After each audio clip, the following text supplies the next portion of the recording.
Hello, and welcome to another exciting episode of the Arcade Heroes podcast, featuring myself, Adam Pratt of ArcadeHeroes.com, and Sean McDermott from All Castle Games. How are you, Sean? Doing good, Adam. How's it going? Sounds like I almost forgot my name there. No, I was just trying a William Shatner-style dramatic pause, so no worries.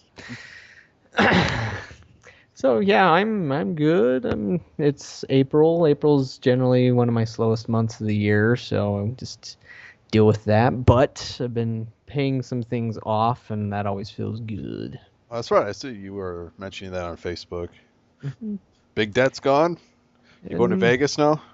No, they're not all gone. It's just one of them is that had been around for a while, so that always helps free things up. And then you kind of need a little bit of a recovery period, I guess, when you make extra payments and all that. But I mean, yeah. Are you using Firestone Financial?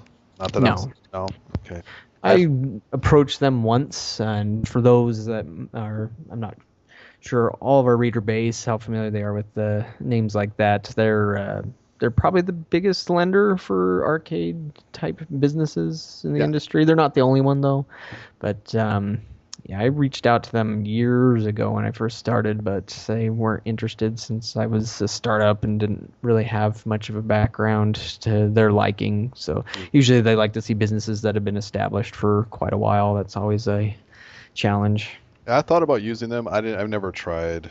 So, Mm-hmm. I mean, I just kind of nickeled and andied my way to where I am, but you know. So, moving on. So we have. I just got back from Midwest Gaming Classic, and I don't know if you wanted to talk about that or not. Sure. It was. I only brought like one game, you know, and it still seemed like I brought 20 for some reason. I don't know. I didn't get much sleep, I guess. Mm-hmm. And it's like I was up until 3 a.m, get up at like 7, you know, every day, and like it was a pretty good show. It's becoming a little bit more corporate now. Uh-oh. I mean, there's a big. I mean, it seems like it. There's a big Marco booth now, you know, and there's a kind of with all the new Stern stuff for pinball, and you know, I mean, it seems a little, you know, there's the P3 thing was there, the multimorphic. I got to talk with that gentleman, and there's the Jersey Jack stuff, you know. Sure. For pinball, and then funny enough, they didn't go to the Las Vegas show, which is all corporate, and they've snubbed that one or decided not to go there. Well, I think it was the local distributor, Kingpin Games, I believe. Oh, so, gotcha. I thought Jersey Jack was officially there, but no. Gary Stern was there though, and right. A lot of the people from Stern, like Dwight Sullivan, John Trudeau. I've seen Steve Ritchie. He actually called me worthless, which is cool. It's fun. Badge of honor? Me and one of the guys from Spooky, I can't remember the guy's name. He's the wiring engineer, I think. I think he was the wiring guy. I don't know. We didn't have neither of us had a bottle opener for his beer. So we were pretty much, you guys are worthless. Yeah, that's what I said. So I got that going for me. And then in the video game world, you know, Galloping Ghost was there. The guys from Sky Cursor were there. I can't remember the name of that company. He's a really nice guy. They go by Griffin Aerotech. Griffin Aerotech. There you go. Sounds like a technology company, but, or an aerospace technology company, building satellites for the future. I talked to that gentleman. I'm really horrible with names. I'm really the worst. Phil Golubish, I believe. Phil. I think his name is Phil. I think. Right. Now, I know his first name is Phil. I'm not sure if I pronounced his last name correctly, so sorry, Phil. I only know his name is Phil because we've been emailing about getting a Sky Cursor. I call it Cruiser for some reason. And it seems like it should maybe that can be the sequel, is Sky Cruiser. Why is it? I mean, why Cursor? I don't understand. I don't know. Because you curse the sky. Is that what it is? I'm just a cursor, huh? Like I guess. The plague. Sure. Hey, I'm fine with the name. I've come across so many indie games that have crap names, and that one was fitting for a scrolling shoot 'em up game, in my opinion. Yeah, well, I mean, we're planning on getting a kit once I get, you know, the company. I'm moving right now and everything, so once everything gets settled down and I have time to actually do a proper kit, not these half-ass ones I've been doing this week, but Mm-hmm. I want to do a really nice kit for that game. And so I talked to him about some of the things that we wanted to do, and using an LCD monitor and a little bit more modern look. Mm-hmm. And then I talked a little bit with Doc Mac. I want to try to get him on here. Yeah, that'd be great. Explain, because he had a lot. They had a lot of stuff to show actually this year. Right. It's actually a big reason I wanted to go. I wasn't able to make it because the problem with Midwest Gaming Classic is it's always so soon after the Vegas show, and Vegas show is easy for me to get to since I don't live too far away, but that still does drain the bank account a little bit, and so it's kind of hard to get another plane ticket and go somewhere else. Yeah, and of course, I guess I should make a tip jar on Arcade Heroes, and then that way I can help pay for these things. We got to do a Patreon or whatever that thing is. Yeah, something like that. Because I just had to renew the site stuff recently, and that was a bunch of money. So hooray! Anyways, they were there with Game Refuge, who's run by Brian Collin, who was a game designer for Williams and Midway back in the '80s, and that was the Rampage guy, right? Yeah, so he was the main guy behind Rampage and Xenophobe, and he did artwork for Spy Hunter and Discs of Tron and Arc Rivals and a bunch of other games that when you see that art style, it's distinctive to him and his cartoony way. I talked to him and he was extremely nice, like extremely nice. I talked to him for a while, like I normally do. I talk to everyone way too long. Sure. And I got some a Rampage art. He was selling, original artwork on, and I got some of that stuff signed and stuff. So I mean, he was extremely nice, and he was showing off. What was the name of that? It was a Spectre. It was an old Laserdisc game that they're reading. Yeah. So I've spoken with him before via Skype because I did a story on Arcade Heroes in 2012, 2013 about unreleased Midway games, and so I talked with him via Skype, and he passed along a ton of information, and it's on the website. You can look it up. It's Unreleased Midway Prototypes Part 2. But Spectre Files was going to be a Laserdisc game back in 1985, but it was using the Laserdisc technology that not a lot of people know about, one that used a needle on the disc, and I don't know why anybody ever even thought that was a good idea in an arcade situation, but between that technology and the collapse of Laserdisc gaming post Dragon's Lair, it got canned, but it gets to come back, and you got to try it out, I assume. Yeah, maybe.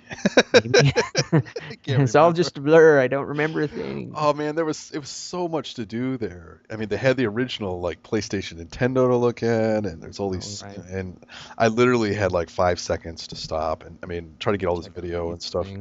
I remember him telling me about that like needle on the Laserdisc player, and it did look. I did watch it.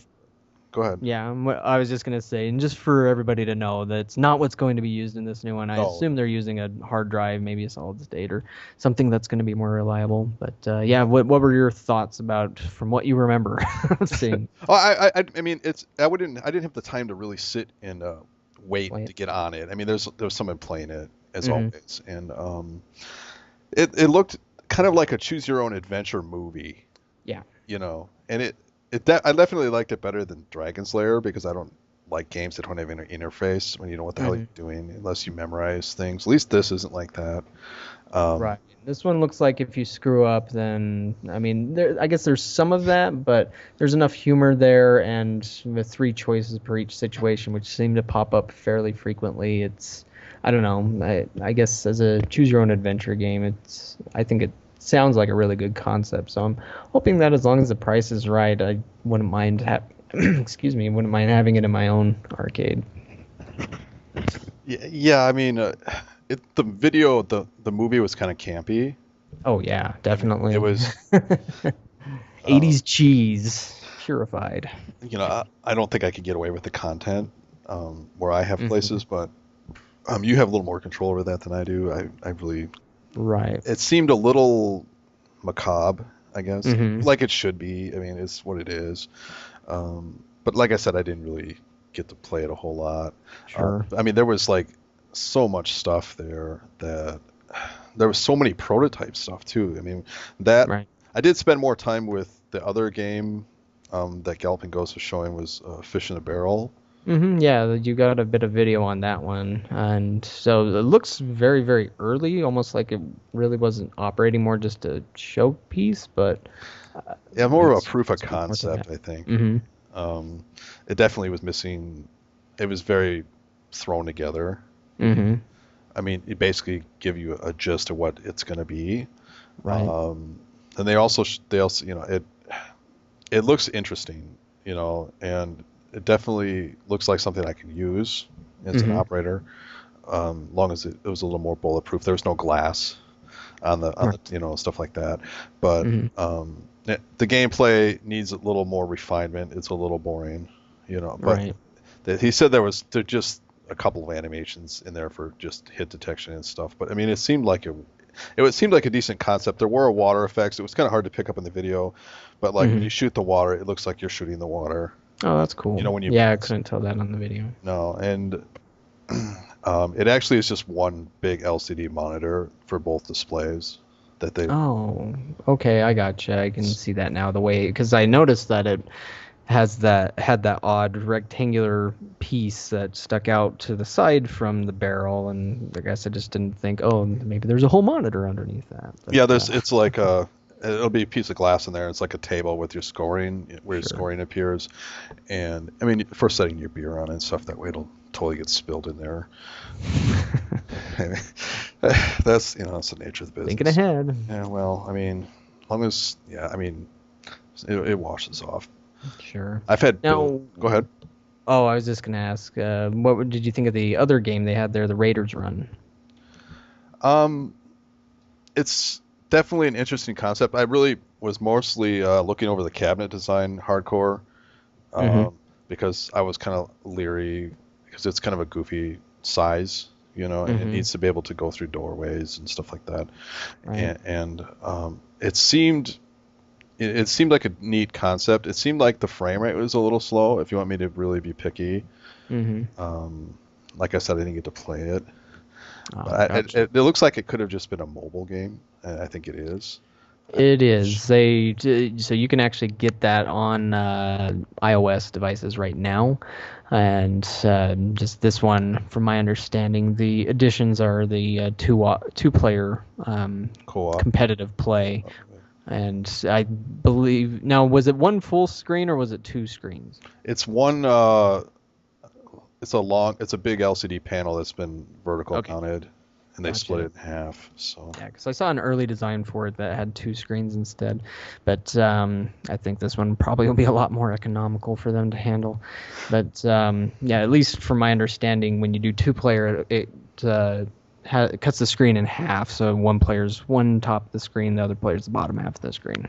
it was a very prototype cabinet. You could Sure. tell. I mean, I can just tell by the way it was built. There was just a random coin door stuck on there and stuff. I mean, you could just tell it wasn't production. But it is, it's definitely going to have redemption, from what I was told, um, Mm-hmm. which is a must for something like that. And I think Fish in a Barrel might too. I'm not too sure. Um, but as a redemption piece, I could see it working. I Sure. mean, it can't be any worse than Temple Run or anything. I mean, I Well, they did Rail Rush, and that seemed to have bombed quickly. yeah, I don't know about these video redemption games.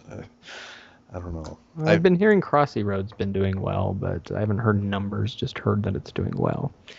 Yeah. But There also there's so much to go over. There's so much stuff there. They also had the prototype of Beavis and Butthead. oh right. The one and only, and that thing was. I mean, there's a crowd around that thing. There's no way I was getting on that thing. I got a long video of it. Mm-hmm. I really had to hold my arm up in the air because there's people in front of me and everything. And Sure. it's really unfortunate that the game did not get released. From what I seen of it, it was an excellent game.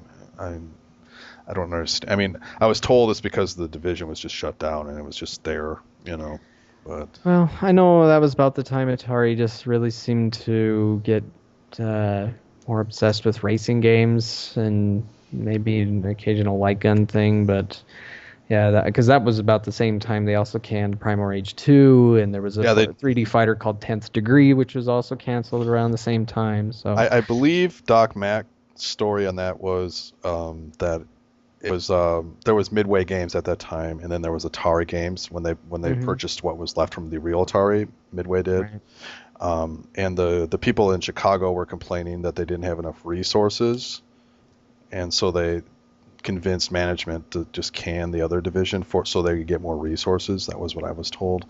Mm-hmm. And that seems logical. I mean, and they probably, they're going to keep the Midway name versus the Atari name. And that's around the same time when Dark Legacy came out for Gauntlet. It used to be an Atari game, but then they put that Midway sticker on the can.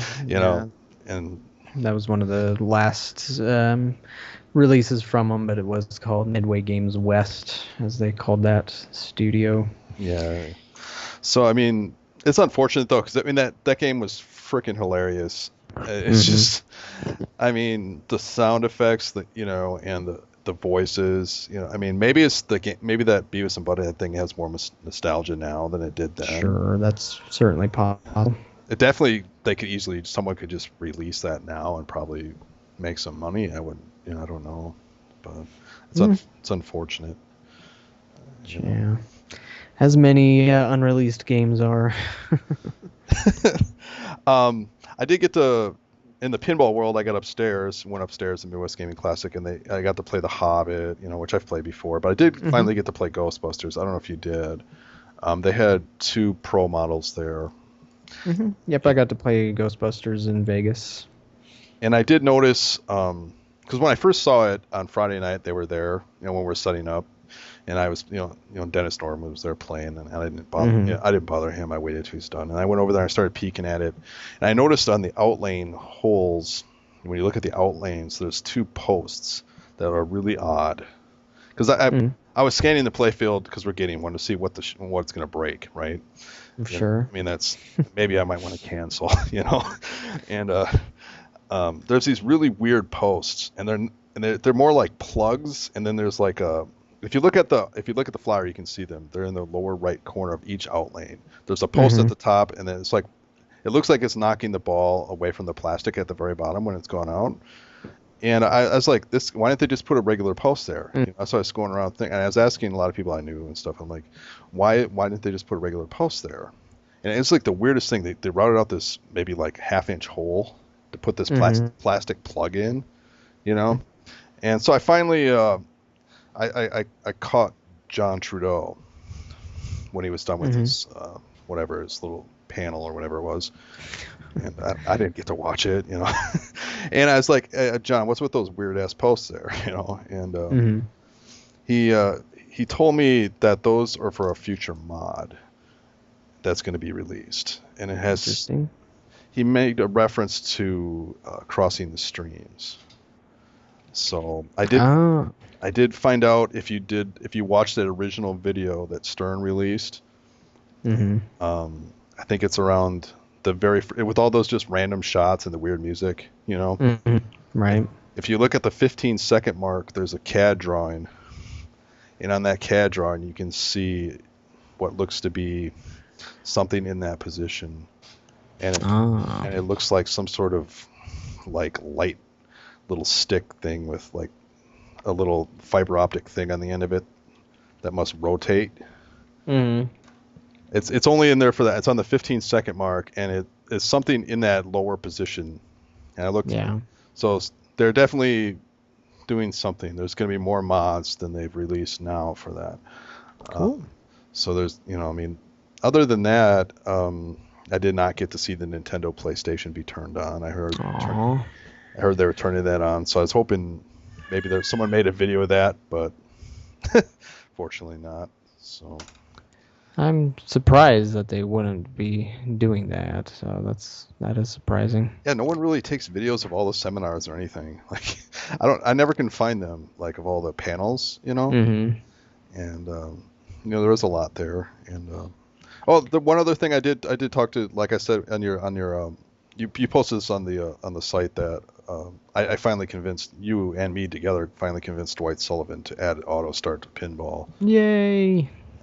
So, which means Game of Thrones and Ghostbusters is going to have that added as an option in the next update from the email that you got. So I'm told, yeah.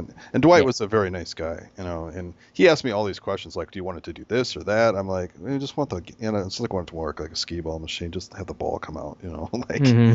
like, he's like, well, what if they put more than one credit in? I'm like, well, look what Jersey Jack did. They have an auto start option on their game, and Hmm. and just ask someone to do, I mean, just it only has to start one game. I mean, no one's going to figure out multiple players if they can't find the start button. Like, Right. I mean, just leave the credits on there. Who cares? um, but I mean, so I would, I've been asking, Chaz at the support center for this feature for about a year, and Yeah. I don't know if you've ever bitched at him about it, but I might have mentioned it once, but I finally can't had remember. it. I've had a drive for this stupid problem, so I'm not. But other than that, it was a great show. There was so much stuff there. I can't, it, Oh, I'm sure there's plenty of videos showing floor walkarounds and things like that at the very least, or on YouTube. That would give you kind of an idea if you weren't able to make it there, like myself. it's a very crowded show.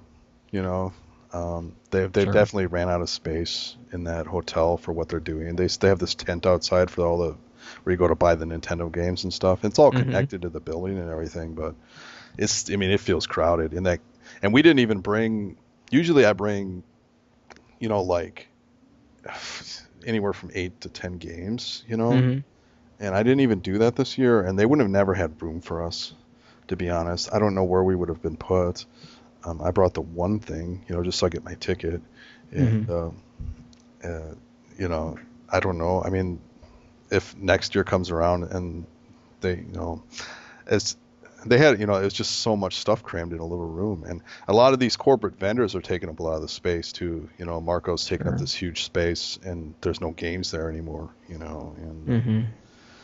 a little bit of that is lost. And they have people out in the hall. I mean, it's just crowded. I mean, it's just, and I also, got to play Rob Zombie from Spooky Pinball. Ooh. Got a little peek at that thing, and it definitely plays better than I thought it would. So it looks better than it does in those pictures, by the way. Um, so props to Spooky Pinball on that. That's actually starting to ship right now, I believe. So, um, so do we have any other news we have to cover here? Well, what's been in the news lately has been, of course, VR talk, and that's mostly due to the release of things like Oculus Rift and HTC Vive. But over in Japan, Bandai Namco launched their new facility called the VR Zone Project ICANN, where they have 6 VR concepts set up there, and they're actually using that HTC Vive on everything except for one, which is another use of their dome screen for a car driving simulator, kind of like, I guess you could say, the new hard driving, just with a dome screen and modern graphics. But It's called Real Drive. yeah, real drive, and you do start the car on it just like you did back on the good old hard driving, Oh, and I missed that. yeah, it has a very realistic control panel, and like the steering wheel is more like an actual car steering wheel as opposed to most racers these days, which are really just plastic molds. But It's more like an initial D steering wheel that turns right, fully. right, exactly. And so yeah, we did a little thing about that on the website, which gets into some of the things there as reported on, and there's some pretty interesting concepts. But Definitely check it out. Adam's got a video up and everything here. yay, yeah, which I pilfered from somebody else since I haven't been over to Japan to actually check it out. Now that's But the road trip right there. I mean, yeah, yeah. I mean, I have VR in my own backyard with the Void facility, which has been talked about a lot, and is a lot of people want to check that out. And so I've been there and like to go and check it out again to see any updates that they have, since what I saw was still kind of early and using Oculus Rift, which to be honest, for all the times I've used Oculus, I'm just not that impressed with the resolution. But I did not use the final release version, so there's that. But what else we got on the roster? Looks like I might be moving to Vegas to head up the pinball game. Oh yeah. The Tim, what's his name? Arnold, I think. Tim Arnold, yeah. He's looking for an apprentice or somebody to take over his Pinball Hall of Fame facility there, which that's no easy task for anybody that wants to take that over. But might not hurt if you have some additional customer service skills that maybe. I heard he has really bad customer service skills. Well, in the article that I shared, which talks about this, it spends more time talking about how grumpy and curmudgeon-y he is towards people than talking about the facility itself. But yeah, when you've been in the business for a long time and when you spend all this money on these machines and all this time fixing them, somebody hitting a game kind of just grates on your nerves. And after so many decades of that, I can see having a short fuse. I know so many old timers like that. Right. God. I was taught by them, and I would just get yelled at for everything because I'm doing it wrong. Oh, wrong! Do it again. Every time someone hits a coin switch with their finger, I still hear Tom yelling at me. I think you didn't have a shock collar on you, right? Well, if that was allowed, it probably would have been done, but no. It made me a better technician in the end, but sure. Hot swapping was a big no-no too. Especially with the old stuff, you can't do that. Right. But apparently I can't move out there because you can't make a profit at it, and I'm all about the money. So. Sean make money. Yeah, I was making a whole 10 cents an hour. What else we got on the docket? We have the Big Buck World Championship. No one really cares about that. It depends. We get some. There are some readers which are into that, and so that starts May 1st. So all you have to do is find a Big Buck online game, which is pretty much any bar anywhere, and a Big Buck Wild game, and play it a lot. 50 times is what you need to play to at least qualify. You have to play 50 times to qualify, really? Yep. Whoa. So that's just a few times. It's a way that it does bring in a lot of business to certain venues, reportedly. But my place, I've had a Big Buck Wild, and I've never had anybody really try for it. But who knows? Maybe one of these years I'll. Yeah, I don't know. I never had one that was online. So. Gotcha. Also in the news, we have there's a new world record attempt coming up here for Donkey Kong Arcade, the arcade version. Is that already happened? My bad. The world record happened this weekend. I think I was given a link to the live stream, but by the time I clicked on it, it was already finished. But Wes Copeland is the new name in the arena of Kong. Of Kong, and I don't know. I mean, surprisingly enough, this hasn't been a very popular story.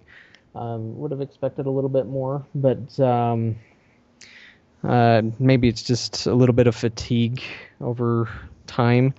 As far as that goes, it still shouldn't diminish his accomplishment of almost reaching 1.2 million points. He was only 5,000 below that threshold, but.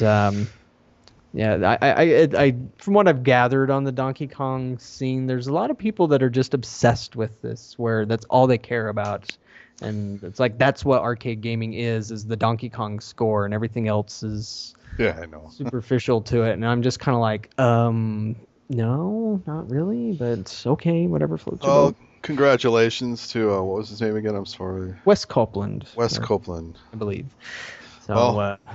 I know definitely good, very awesome feat. I could never get anywhere close, not even to 195,000. I mean, it takes a long time too, doesn't it? I mean, it does. It's not as long as some other classic scores, like say Asteroids or Star Wars, where I think those took 3 days or something crazy like that. Yeah, that's another one. Right, but it still does take a while to get there.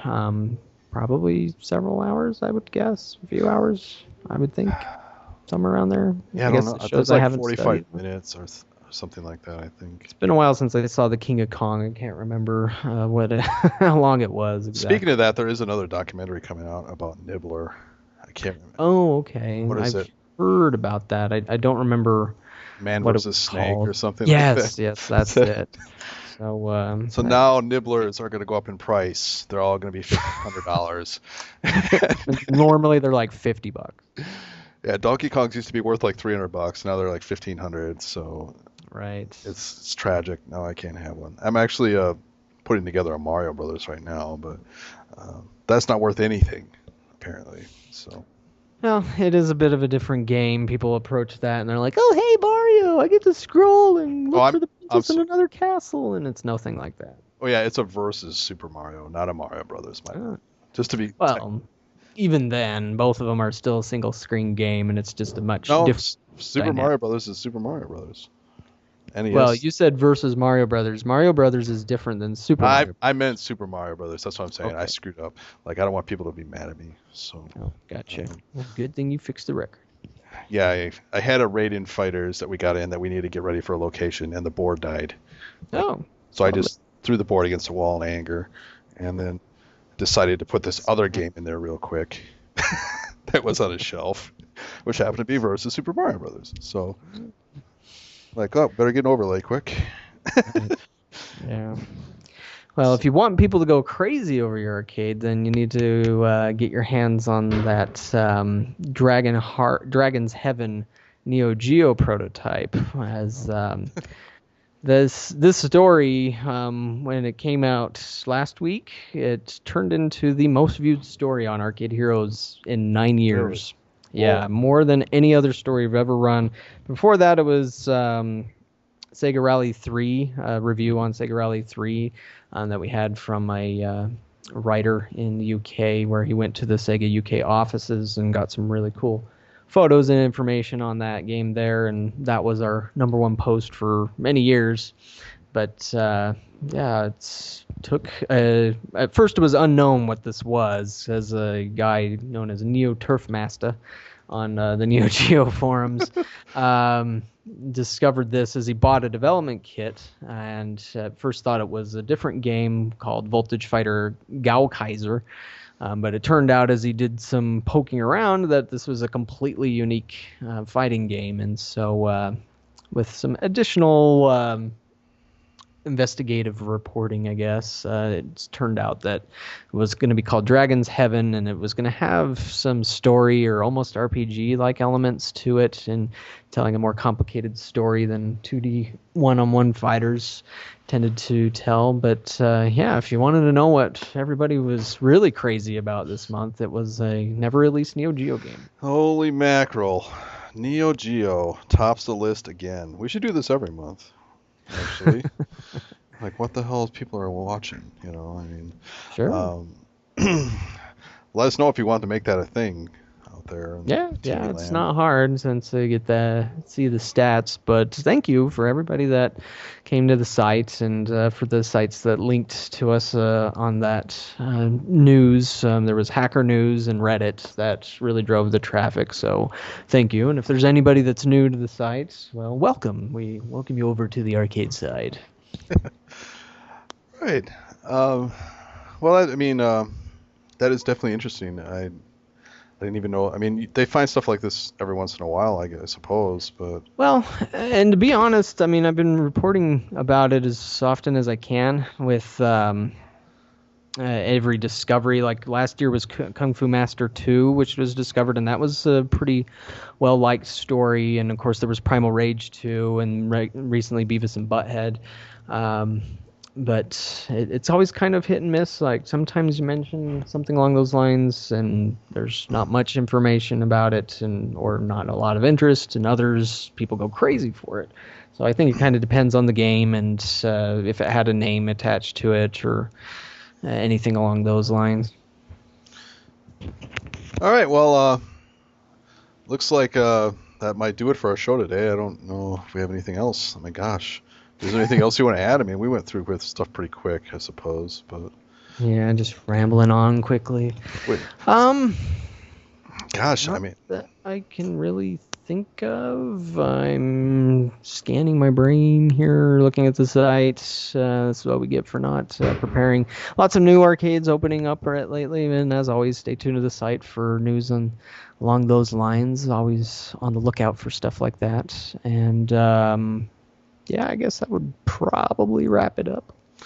all right. Well, thanks for listening to the Arcade Heroes podcast. Yes. I am Sean McDermott from All Castle Games. You can find us at allcastlegames.com. It's amazing. And Adam, well, where can we find Adam? You can find me at arcadeheroes.com. Got the YouTube on occasion, and of course we're on the social media stuff, Facebook and Twitter and Google Plus. And I haven't did any new T-shirts to TeePublic for a while, but still.